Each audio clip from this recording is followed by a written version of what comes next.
اعوذ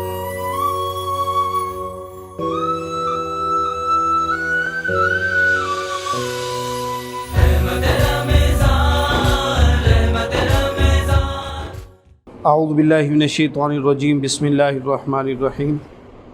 سورہ یاسین، آیت نمبر 36۔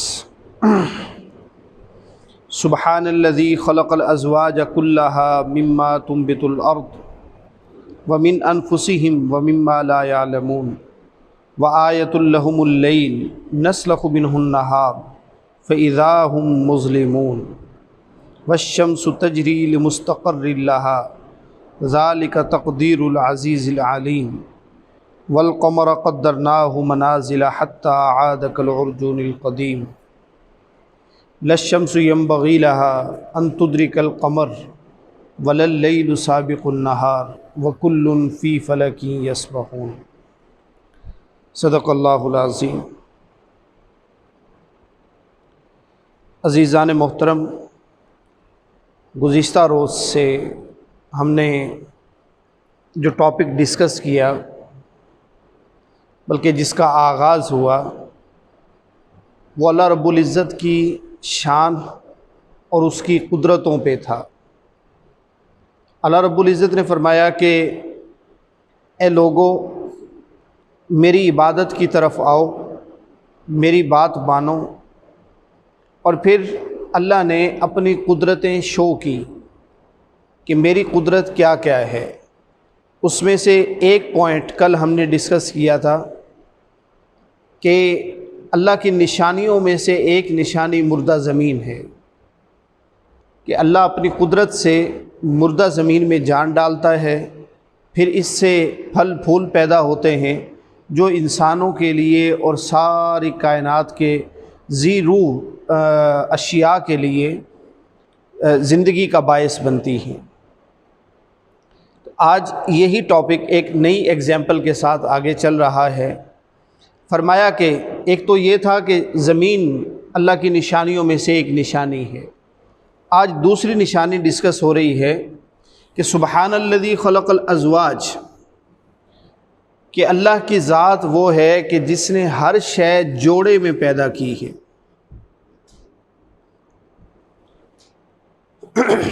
ہر شے جوڑے میں پیدا ہوئی ہے۔ تو کائنات کی ہر ایک شے وہ زوج میں ہے، چاہے وہ چرند پرند میں ہے، ذی روح میں ہے، اور اب تو سائنس نے بھی اس بات کو ثابت کر دیا کہ جو نباتات ہیں یہ بھی زوج میں چلتے ہیں۔ ہمارے ایک دوست تھے، یہ واکنٹ کا ہی واقعہ ہے، انہوں نے لگایا پپیتے کا درخت، وہ پھل نہ دے تو کسی ماہر مالی کو بلایا تو انہوں نے کہا کہ بھئی آپ نے خالی مادہ لگایا ہوا ہے، اس کے ساتھ نر بھی لگائیں۔ تو وہ دوسرا پودا لگایا تو 1-1.5 سال کے بعد پھر اس نے پھل دینا شروع کیا۔ تو اسی طرح کھجور کا ہے، اور ایون یہ کہ اب تو جو ریسرچ آئی ہے کہ جو گھاس اوریجنل گھاس ہے اس میں بھی نر اور مادہ کا کانسیپٹ پایا جاتا ہے۔ تو ایک تو معنی یہ ہے کہ اللہ رب العزت نے ہر شے زوج میں پیدا کی ہے۔ زوج معنی جوڑا۔ تو عربی میں زوج کا ایک اور معنی بھی ہوتا ہے جس کو ہم ضد کہتے ہیں۔ ضد یعنی اگر دن اللہ نے پیدا کیا ہے تو اس کا زوج رات بھی پیدا کی ہے، اگر خشکی پیدا ہوئی ہے تو تری بھی پیدا کی ہے، اللہ حاضی القیاس خوشی آئی ہے تو پھر غم بھی ہے۔ ہر چیز کائنات کے اندر جو بھی چیز اللہ تعالیٰ نے بنائی ہے وہ زوج یعنی ضد کے طور پہ بھی رب ذوالجلال نے بنائی ہے۔ تو فرمایا کہ سبحان الذی خلق الازواج، اللہ کی ذات پاک ہے کہ جس نے ہر شے کو جوڑے میں پیدا کیا ہے۔ کلھا مما تنبت الارض ومن انفسہم۔ اب یہاں 3 چیزیں اللہ نے گنوائی ہیں۔ نمبر 1، زمین سے پیدا ہونے والی، یہ بھی جوڑے میں ہے۔ یہ آج آ کے سائنس اس بات کو ثابت کر رہی ہے کہ کہ نباتات بھی زوج میں چلتے ہیں، یعنی اس سے پہلے یہ کانسیپٹ تجربات کی صورت کے اندر تو بے شک ہوگا، لیکن علمی اعتبار سے یہ نہیں تھا۔ دوسری چیز فرمائی مما تنبت الارض ومن انفسہم، اور جاندار چیزوں میں، اس میں بھی جاندار چیزوں کے اندر بھی اب یہ تو ہر ایک بندہ جانتا ہے کہ کوئی بھی چرند پرند میں جاندار چیز جو بھی ہوگی وہ زوج میں ہے۔ اب یہ زوج معنی میں جوڑا لے رہا ہوں۔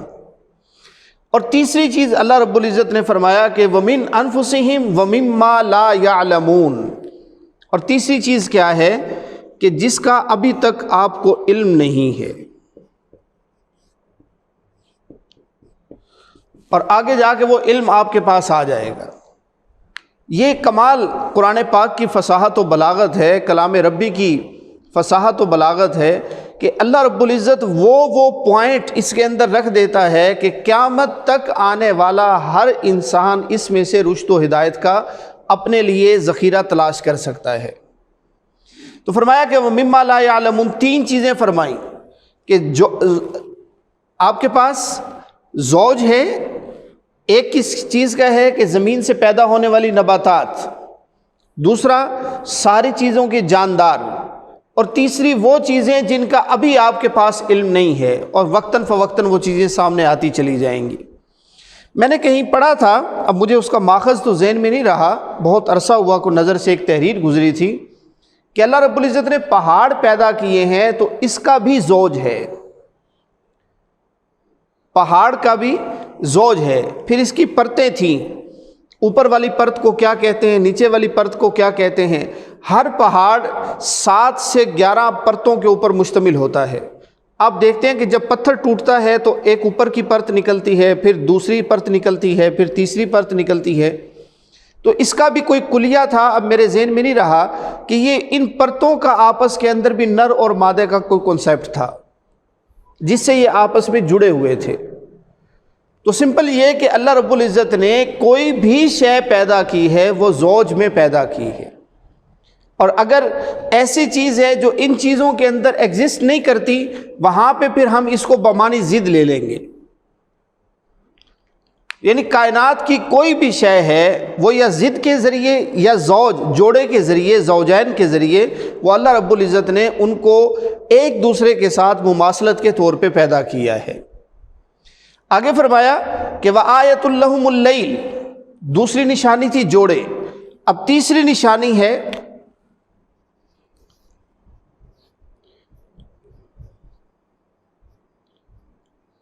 دن اور رات۔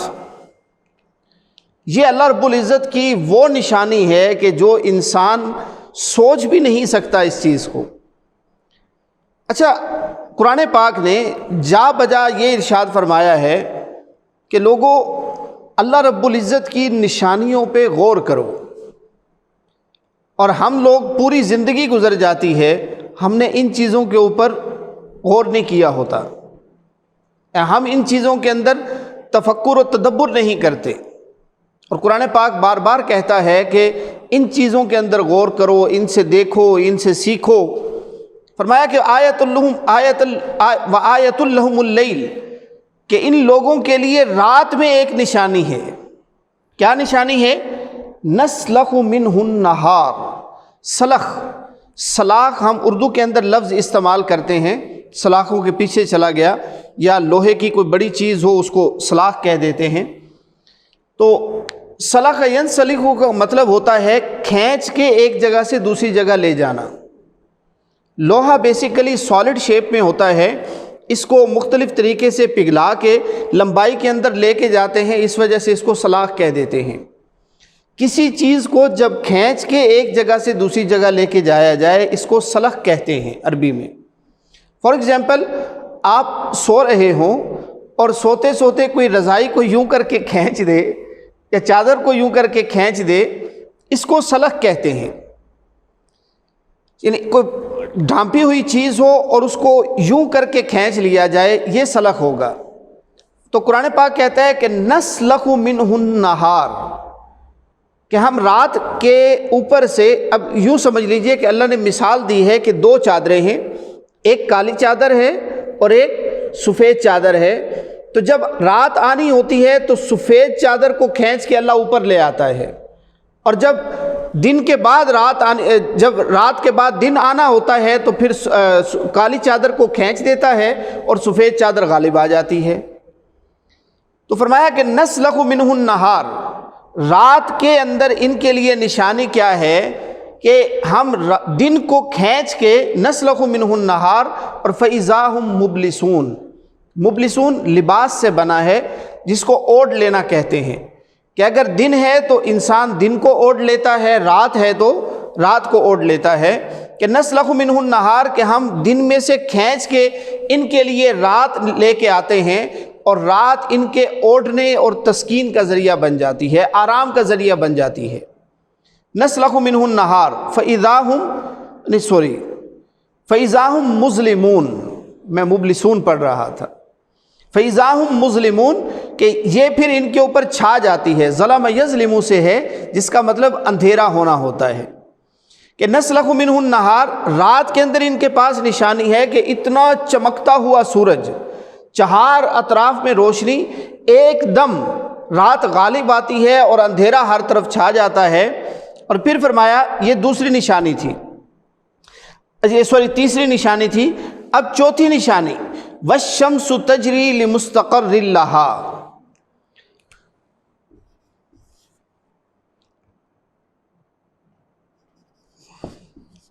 سورج، وَالشَّمْسُ تَجْرِي لِمُسْتَقَرٍّ لَهَا۔ اب یہاں پہ ایک کانسیپچول بات ہے۔ سائنس جس دور میں ہم نے پڑھا 80s میں، ہمیں یہ پڑھایا گیا تھا کہ زمین ساکن ہے، زمین ساکن ہے، اور بقایا سارے کے سارے اجرام فلکی وہ گردش میں ہوتے ہیں۔ اب جو کرنٹ ریسرچ سامنے آئی، اس میں پوزیشن چینج ہو گئی، اس میں کہا کہ زمین بھی گھوم رہی ہے، سورج ساکن ہے، سورج اپنی جگہ کے اوپر ساکن ہے، اور بقایا سارے کے سارے اجرام فلکی گھوم رہے ہیں۔ جبکہ قرآن پاک کا کانسیپٹ کیا ہے کہ وَالشَّمْسُ تَجْرِي لِمُسْتَقَرٍّ لَهَا، کہ سورج اپنے مستقر پہ، اپنے ٹھکانے کی طرف چلتا جا رہا ہے۔ اور ابھی یہ جو یہ ہم نے تو پڑھا تھا 80s میں، تو 20s میں جو 2000s میں جو ریسرچ آئی، اس میں یہ آیا کہ زمین بھی گھوم رہی ہے اور سورج ساکن ہے۔ اور ابھی جو کرنٹ ریسرچ آئی ہے سامنے، اس میں یہ ہے کہ سورج بھی اپنے مدار کے گرد گھومتا ہے۔ یہ پچھلے 150 سال 200 سال تک کا کانسیپٹ یہ تھا کہ سورج اپنی جگہ کے اوپر ساکن ہے۔ پہلے زمین کا کانسیپٹ رہا کہ زمین ساکن ہے، اور پھر سورج کا کانسیپٹ رہا۔ تو قرآن پاک نے اس دور میں کہہ دیا تھا کہ جب ان چیزوں کے اوپر کوئی بات ہی نہیں تھی کہ وَالشَّمْسُ تَجْرِي لِمُسْتَقَرٍّ لَهَا، کہ سورج اپنے مستقر کی طرف سفر کرتا جا رہا ہے۔ آقا کریم علیہ الصلوۃ والتسلیم ایک مرتبہ عصر کے بعد اپنے صحابہ کرام کے درمیان بیٹھے تھے، امام ابن کثیر اس روایت کو لے کے آئے۔ سورج غروب ہونے لگا، روشنی تھی، آہستہ آہستہ کم ہوتے ہوتے ہوتے روشنی بالکل مدھم ہونا شروع ہوئی۔ صحابی نے پوچھا کہ یا رسول اللہ صلی اللہ علیہ وسلم، غالباً حضرت انس رضی اللہ تعالیٰ عنہ سے روایت ہے کہ یا رسول اللہ یہ سورج کہاں جاتا ہے؟ آقا کریم علیہ الصلوۃ والتسلیم نے فرمایا کہ یہ رب ذوالجلال کے قدموں میں سجدہ کرنے کے لیے جاتا ہے، کہ سورج بھی سجدہ کرنے کے لیے جاتا ہے، اور ہم بالکل بے بہرا ہیں کہ کائنات کی ہر شے اللہ رب العزت کی تسبیح بیان کرتی ہے، لیکن ہم ان کی وَلَٰكِن لَا تَفْقَهُونَ تَسْبِيحَهُمْ، ہم ان کی تسبیح کو سمجھ نہیں پاتے۔ کائنات کی ہر شے اللہ رب العزت کی تسبیح اور تحمید بیان کرتی ہے، لیکن ہمیں اس کا شعور نہیں ہے۔ تو پوچھا کہ یا رسول اللہ صلی اللہ علیہ وسلم وہ کیسے؟ تو آقا کریم علیہ الصلوۃ والتسلیم نے فرمایا اللہ کا حکم ہوتا ہے تو یہ صبح کے وقت طلوع ہوتا ہے، اور شام کے وقت یہ آ کے اللہ کے قدموں میں سجدہ کرتا ہے، اور پھر اجازت مانگتا ہے کہ اے رب ذوالجلال کیا میں دوبارہ طلوع ہو جاؤں؟ اللہ کی طرف سے اجازت ہوتی ہے کہ طلوع ہو جا، پھر یہ اس مقام کے اوپر جا کے واپسی کا سفر شروع کرتا ہے اور پھر یہ دوبارہ طلوع ہوتا ہے۔ تو ایک دن ایسا آئے گا کہ یہ اجازت مانگے گا کہ اے اللہ کیا میں طلوع ہو جاؤں؟ اللہ کی طرف سے اجازت نہیں ہوگی تو پھر بالآخر یہ مغرب سے ہی طلوع ہوگا، اور وہ دن کون سا ہوگا؟ روز قیامت ہوگا کہ جب اس کو مشرق سے طلوع ہونے کی اجازت نہیں ملے گی۔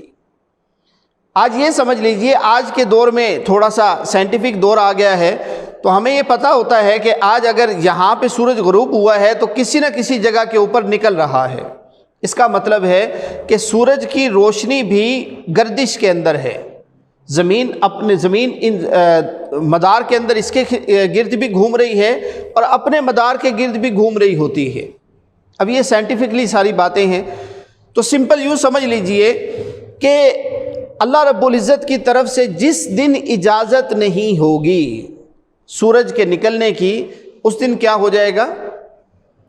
ایک روایت ہے جو امام ابن راہویہ نے نقل کی اور اس روایت کو ضعیف گردانتے ہیں کہ سورج سارا دن طلوع ہوتا ہے اور پھر شام تک ایک ایک بندے کے اوپر روشنی ڈالتا ہے، ان سارے لوگوں کے گناہ دیکھتا ہے، اور گناہ دیکھ کے اس کا دل بالکل نرم ہو جاتا ہے اور یہ روتا ہے۔ اس کے رونے کی جو کیفیت ہے وہ زردی کے اندر تبدیل ہو جاتی ہے، رونے کی کیفیت زردی میں تبدیل ہوتی ہے، اور پھر یہ اللہ کے قدموں میں جا کے یہ عرض کرتا ہے کہ اے اللہ رب العزت ساری انسانیت کے گناہوں کو معاف کر دے۔ یعنی کائنات کی ہر شے ہماری بخشش کے لیے کوشش کر رہی ہوتی ہے اور ہم لوگ بے فکر ہو کے بیٹھے ہوتے ہیں۔ تو فرمایا کہ والشمس تجری لمستقر لها ذالک تقدیر العزیز العلیم، یہ تین باتیں فرمائیں۔ ذالک تقدیر، عزیز اور علیم۔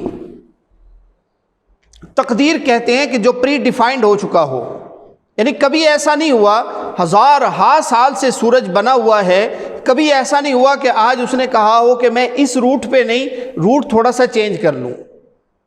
پری ڈیفائنڈ، جو کہہ دیا گیا وہی ہونا ہے۔ عزیز، یہ کروا کون رہا ہے؟ اللہ رب العزت۔ تو اللہ نے کہا کہ غالب ہے، اس کے پاس قوت ہے، طاقت ہے، تو وہ کروا رہا ہے۔ اور العلیم، علیم کہتے ہیں جس کے پاس علم ہو، جو جانتا ہو، یعنی کوئی یہ انجانے کے اندر یہ کام نہیں ہو رہے، بلکہ اس قدرت والی ذات کے علم کے مطابق پری ڈیفائنڈ یہ سب کچھ بنتا چلا جا رہا ہے اور ہو رہا ہے۔ پھر فرمایا کہ یہ نشانی تھی سورج، اس کے بعد آ گئی ہے اگلی نشانی چاند۔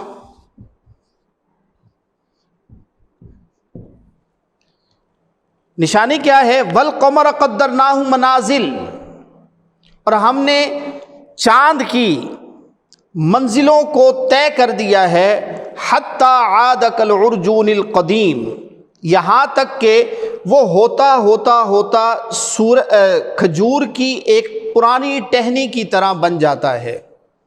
یعنی ابتدا میں شروع ہوتا ہے چاند بالکل باریک سا، پھر قدرناہ منازل، ہم نے اس کی منزلیں متعین کر دی ہیں، پھر یہ ہوتا ہوتا مکمل روشن ہو جاتا ہے۔ مکمل روشن ہونے کے بعد پھر یہ آتا آتا حتی عاد کالعرجون القدیم، کہ جیسے کوئی پرانی ٹہنی کھجور کی یوں لٹک جاتی ہے نیچے کی طرف، اس شیپ کے اندر چاند بن جاتا ہے، بالکل آخری راتوں کا چاند، یعنی اس پوزیشن کے اندر آ جاتا ہے کہ جیسے کوئی کھجور کی پرانی ٹہنی جھکی ہوئی ہو۔ اور پھر اللہ نے فرمایا کہ للشمس ینبغی لہا ان تدرک القمر، یہ اللہ کا ایسا سسٹم ہے کہ نہ سورج کے اندر یہ پاور ہے، یہ طاقت ہے کہ ینبغی لہا ان تدرک القمر، کہ وہ چاند تک جا پہنچے اور وَلَا اللَّيْلُ سَابِقُ النَّهَارِ، اور نہ ہی رات دن سے پہلے آ سکتی ہے، وَكُلٌّ فِي فَلَكٍ يَسْبَحُونَ، اور ہر شے اپنے دائرے اپنے مدار کے اندر تیر رہی ہے۔ سبح یسبح کا مطلب ہوتا ہے تیرنا۔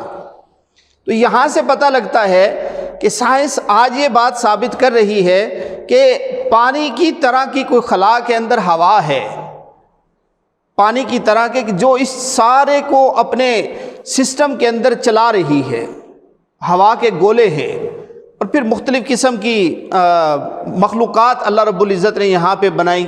اب سیارے اور سیارچے بن گئے ہیں مختلف قسم کے۔ تو کلٌ فی فلک یسبحون، اور یہ سارے کے سارے اپنے اپنے دائروں میں تیرتے جا رہے ہیں۔ اب یہاں اس آیت سے 3 چیزوں کا استنباط ہوتا ہے۔ نمبر 1، علم البروج۔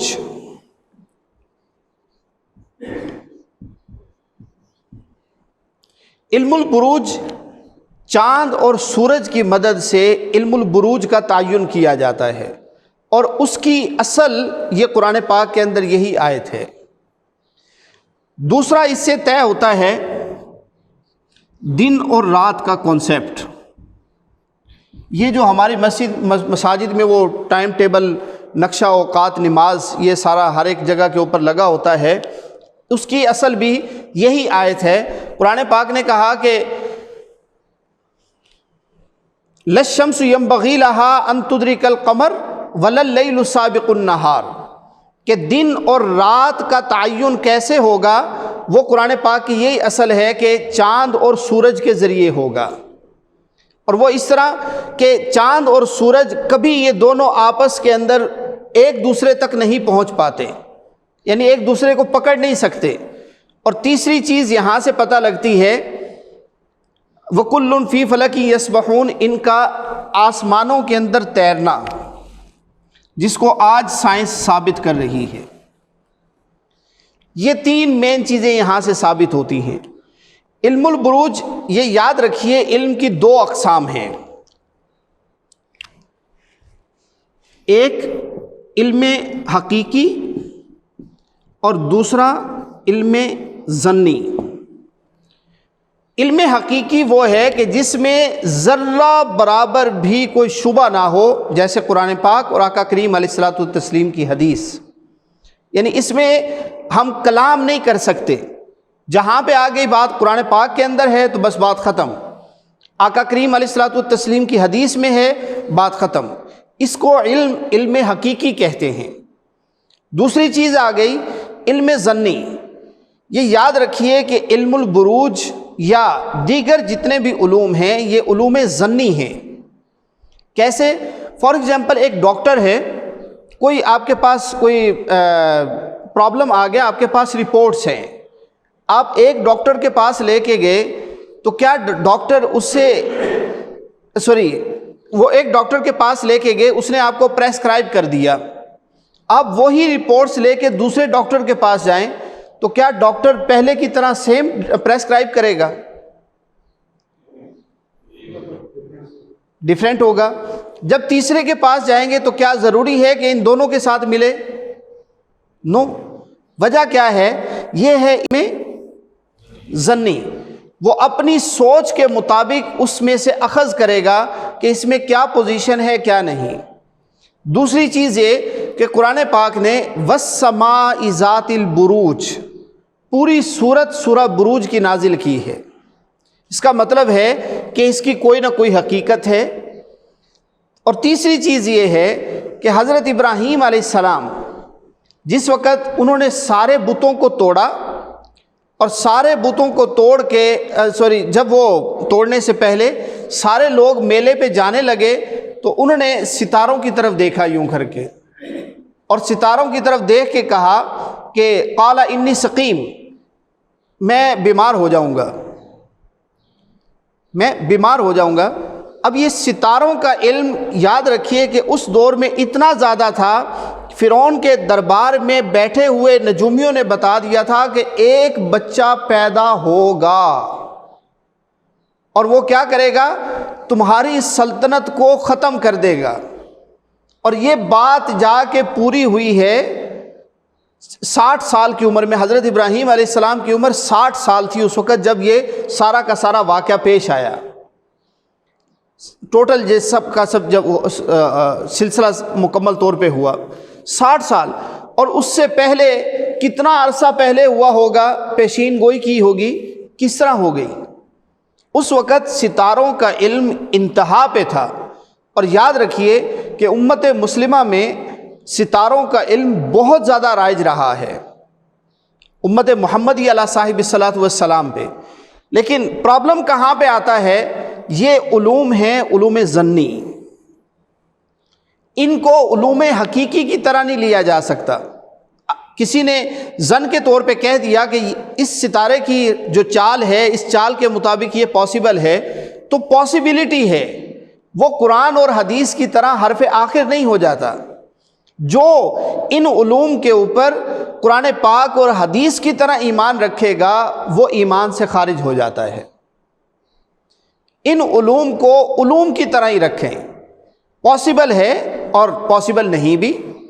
ان علوم ظنی کے طور پہ اگر ان کو لیں تو یہ فن کے طور پہ ان کو لیا جا سکتا ہے، تو یہ اس کے اندر کوئی مذائقہ نہیں ہے، اور یہ ایک سند کے طور پہ بھی کام آ سکتے ہیں۔ لیکن جب اس کو علوم حقیقی کی طرز کے اوپر لے کے آ جائیں گے تو پھر یہ اسلام کے 100% منافی ہو جاتا ہے۔ اس کا سیکھنا بھی گناہ، اس کا سکھانا بھی گناہ، اور اس کے مطابق بتانا بھی گناہ۔ اگر بندہ خدائی کے درجے کے اوپر چلا جائے اور کہہ دے کہ بس جیسے میں نے حساب کر کے بتا دیا اب اسی طرح ہے۔ اب 99% اس وقت جو گھروں کے اندر فساد ہیں یہ جھوٹے عاملین نے کیے ہیں۔ انہوں نے کیا کہا کہ ایک حساب لگایا اور حساب لگا کے کہا کہ بس اسی طرح ہی ہے، اور عوام تو عوام ہے، اس کو تو آقا کریم علیہ الصلوۃ والتسلیم نے عوام کل انعام کہا ہے کہ جانوروں کی طرح ہے۔ ان کو کیا کانسیپٹ، نتیجہ کیا ہوا کہ عوام نے علوم ظنی کو علوم حقیقی کی طرز پہ لے لیا، اور ان کی بات کو حرف آخر سمجھ کے اپنے پورے کے پورے گھروں کو اجاڑ کے رکھ دیا۔ آج سے 20-25 سال پہلے جب یہ وبا زیادہ نہیں تھی تو گھروں کے اندر کتنا سکون تھا، کتنا آرام تھا، اور اب سب سے پہلے یہی ہوتا ہے کہ تیری پرجائی نے کر دیتا ہے، تیری سس نے کر دیتا ہے۔ یہ دو رشتے ایسے بنا دیے ہیں کہ جن کے اندر جوڑ ممکن ہی نہیں رہا۔ اب اس کے پیچھے کیا ہے پرابلم، کہ علوم ظنی سے علوم حقیقی کی طرف ہم لوگ چلے گئے ہیں۔ تو یہ اپنی اصل کے اندر اس علم کے اندر کوئی پرابلم نہیں ہے، لیکن جب اس پہ اعتقادی طور پہ اس حد تک آگے چلے جائیں گے کہ وہاں اللہ رب العزت کی ذات کے ساتھ ان چیزوں کو جوڑ دیں گے تو پھر یہ قطعی طور پہ حرام اور شرک بن جاتا ہے۔ اللہ رب العزت ہمیں ان نحوستوں سے بچا کے رکھے۔ آئیے ریوائز کرتے ہیں۔ فرمایا کہ سبحان الذی خلق الازواج، اللہ رب العزت کی ذات وہ ہے کہ جس نے ہر چیز جوڑے میں پیدا کی ہے، مما تنبت الارض، وہ چاہے زمین سے پیدا ہو، ومن انفسہم، چاہے جانداروں میں سے ہو، ومما لا یعلمون، اور چاہے ان چیزوں میں سے ہو جس کا ابھی تک ان لوگوں کے پاس علم نہیں ہے۔ اور اگلی نشانی فرمایا کہ وآیۃ لہم اللیل، ان کے لیے رات میں نشانی ہے کہ نسلخ منہ النہار، ہم دن کی چادر کو اتار کے فإذا ہم مظلمون، ان کو اندھیروں میں لے آتے ہیں جس میں یہ سکون حاصل کرتے ہیں۔ والشمس تجری، اور ان کے لیے سورج میں نشانی ہے کہ سورج اپنے سفر کے اوپر چل رہا ہے، لمستقر لہا، جو اللہ نے اس کا ٹھکانہ بنا دیا ہے۔ ذالک تقدیر العزیز العلیم، اور یہ قدرت والے طاقت والے رب کے علم سے یہ سب چیز وقوع پذیر ہو رہی ہے۔ والقمر قدرناہ منازل، اور ہم نے اگلی نشانی چاند کی ہے کہ اللہ کہتا ہے ہم نے چاند کی منازل طے کر دی ہیں، حتی عاد کالعرجون القدیم، یہاں تک کہ وہ بالکل ختم ہو جاتا ہے، اس طرح جھک جاتا ہے جیسے کھجور کی پرانی ٹہنی جھک جاتی ہے۔ للشمس ینبغی لہا، اور اللہ کی قدرت کی نشانیوں میں سورج اور چاند میں یہ بھی ہے کہ نہ سورج کے اندر یہ قوت ہے کہ چاند کو جا پکڑے، اور نہ رات دن سے پہلے آ سکتی ہے۔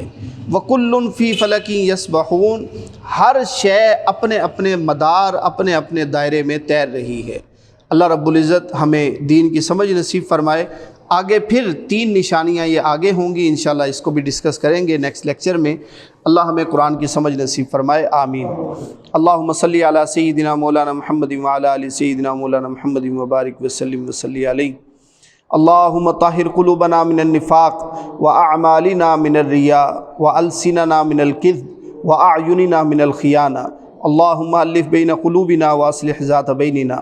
صلی اللہ تعالی علی سیدنا مولانا محمد صلی اللہ علیہ وسلم وعلی آلہ واصحابہ اجمعین، آمین برحمتک یا ارحم الراحمین۔